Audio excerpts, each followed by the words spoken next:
របៀបឆែកមើល page ឬក៏ Facebook របស់យើងថាតើគ្រប់គោលការណ៍អាចរកលុយជាមួយក្រុមហ៊ុន Facebook បានហើយនៅបងប្អូនចូលបងប្អូនអ្នកដែលអត់ទាន់ចេះអាចមកមើលតាមខ្ញុំទាំងអស់គ្នាបាទជាដំបូងយើងចូលមកកាន់ profile របស់យើងមកបងប្អូននេះបាទបន្តមកទៀតយើងចុចពាក្យថា dashboard បាទបន្តមកទៀតយើងចូលមកកន្លែង monetize ហ្នឹងហើយនេះដោយសារខ្ញុំលេងច្រឡែង28ថ្ងៃ 300k តែខ្ញុំធ្វើអត់ទាន់បានគ្រប់ទេអញ្ចឹងនេះបើសិនជាយើងគ្រប់អាចរកលុយបានគេឲ្យយើងចុច set up ឡើងនេះហើយនេះកន្លែង content monetize ហ្នឹងគេឲ្យយើងចុច set up ហើយតែនេះដោយសារខ្ញុំអត់ទាន់គ្រប់ទេអញ្ចឹងគឺអត់ទាន់អាចស្នើរកលុយជាមួយ Facebook បានទេបងប្អូន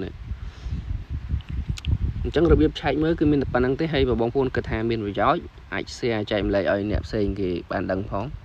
បាទអរគុណច្រើនបងប្អូនអ្នកគ្នាបាយបាយ